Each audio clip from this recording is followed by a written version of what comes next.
नमस्कार दोस्तों। तो कैसे हैं आप सभी लोग। आई होप आप सभी लोग अच्छे होंगे।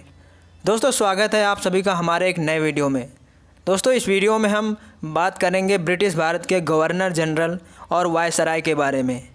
17वीं शताब्दी से लेकर 20वीं शताब्दी तक कौन कौन से गवर्नर जनरल और वायसराय रह चुके हैं, उनका शासनकाल कितना रहा है, इनके शासनकाल में कौन कौन सी घटनाएँ हुई हैं और कौन कौन सी कुरीतियों का खात्मा हुआ है, हर एक चीज़ डिस्कस करेंगे इस वीडियो में।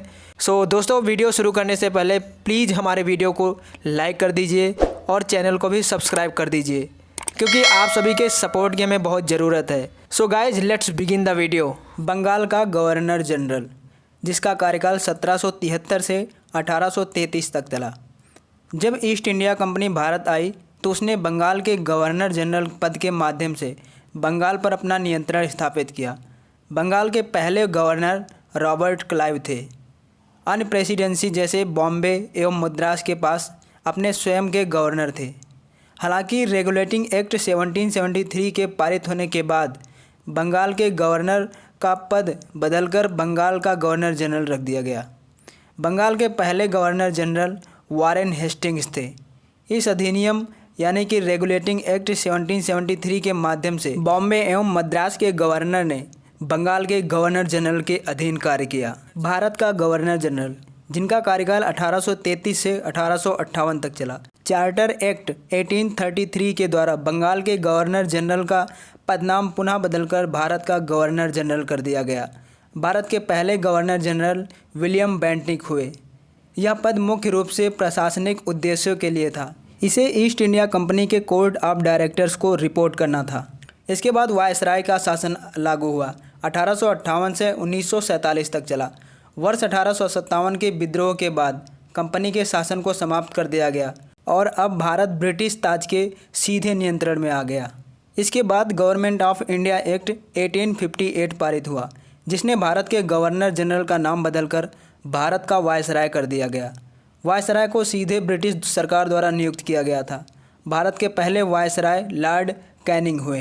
तो चलिए दोस्तों, अब हम one by one British Bharat के गवर्नर जनरल और वायसराय तथा उनके शासनकाल में हुई प्रमुख घटनाओं के बारे में ब्यूरर के साथ समझते हैं। ब्रिटिश भारत के पहले गवर्नर जनरल हुए हैं वारेन हेस्टिंग्स, जिनका शासनकाल 1773 से 1785 तक चला। इनके शासनकाल में तमाम सारे एक्ट या फिर तमाम सारे घटनाएं हुई, जो कि निम्नलिखित हैं।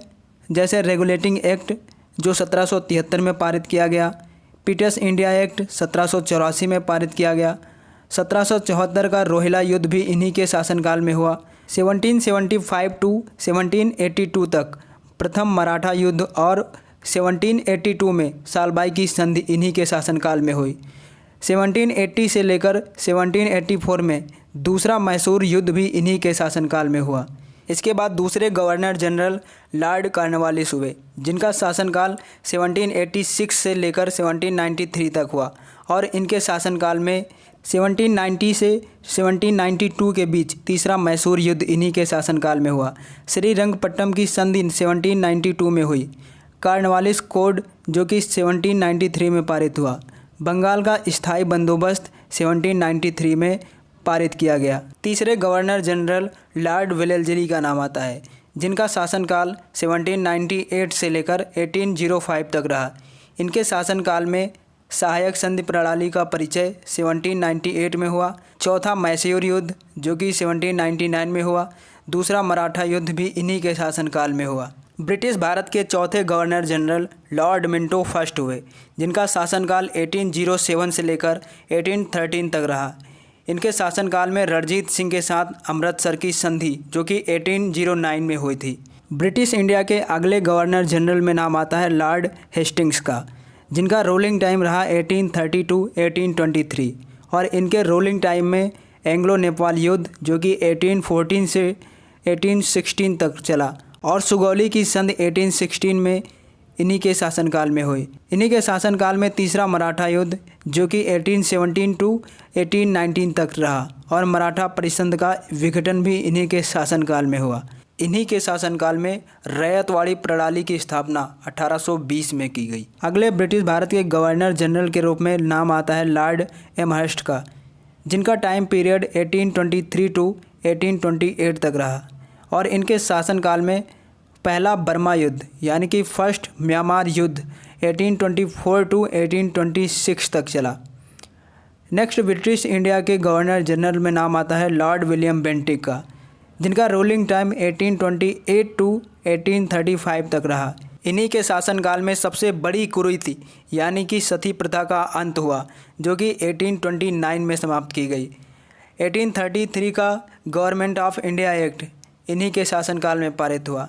अगला नाम आता है ब्रिटिश इंडिया के गवर्नर जनरल के रूप में लॉर्ड ऑकलैंड का। इनका रूलिंग पीरियड रहा 1836 टू 1842। इन्हीं के रूलिंग टाइम में फर्स्ट अफ़गान युद्ध जो कि 1838 टू 1842 तक चला। ब्रिटिश भारत के अगले गवर्नर जनरल के रूप में नाम आता है लॉर्ड हार्डिंग फर्स्ट का, जिनका रूलिंग पीरियड 1844 टू 1848 तक रहा। इनके रूलिंग टाइम में पहला आंग्ल सिख युद्ध जो कि 1845 टू 1846 के बीच चला और लाहौर की संधि 1846 में इन्हीं के शासनकाल में हुई। कन्या भ्रूण हत्या का उन्मूलन जैसी सामाजिक सुधार और ये कुरीति इन्हीं के शासनकाल में समाप्त हुई। ब्रिटिश भारत के अगले गवर्नर जनरल हुए हैं लॉर्ड डलहौजी, जिनका टाइम पीरियड 1848 टू 1856 तक रहा। इनके टाइम पीरियड में दूसरा आंग्ल सिख युद्ध जो कि 1848 टू 1849 तक चला। निचले बर्मा का अधिग्रहण 1852 में हुआ। व्यापक के सिद्धांत यानी कि डॉक्ट्राइन ऑफ लैप्स का परिचय इन्हीं के शासनकाल में हुआ। वुड डिस्पैच 1854 में स्थापित हुआ जो कि इन्हीं के शासनकाल में हुआ। वर्ष 1853 में बॉम्बे और ठाणे को जोड़ने वाली पहली रेलवे लाइन बिछाई गई, वो भी इन्हीं के शासनकाल में काम हुआ। लोक निर्माण विभाग PW की स्थापना लॉर्ड डलहौजी के शासनकाल में ही स्थापित हुई। ब्रिटिश भारत के अगले गवर्नर जनरल में नाम आता है लॉर्ड कैनिंग का। इनका रूलिंग टाइम 1856 टू 1862 तक रहा। इनके शासनकाल में पहला स्वाधीनता संग्राम यानी कि 1857 का विद्रोह इन्हीं के टाइम में हुआ। वर्ष 1857 में कोलकाता, मद्रास और बॉम्बे में 3 विश्वविद्यालयों की स्थापना इन्हीं के शासनकाल में हुई। ईस्ट इंडिया कंपनी का उन्मूलन और भारत सरकार अधिनियम पर नियंत्रण इन्हीं के शासनकाल में हुआ। 1861 का भारतीय परिषद अधिनियम इन्हीं के शासनकाल में पारित हुआ। गाइज आज के वीडियो में बस इतना ही, और आगे जितने भी गवर्नर जनरल हुए हैं इनके शासनकाल और इनके शासनकाल में जितने भी इवेंट्स हुए हैं वो हम नेक्स्ट वीडियो में डिस्कस करेंगे। तो दोस्तों नेक्स्ट वीडियो प्राप्त करने के लिए हमारे वीडियो को लाइक करिए और चैनल को भी सब्सक्राइब करिए। मिलते हैं नेक्स्ट वीडियो में, तब तक के लिए जय हिंद।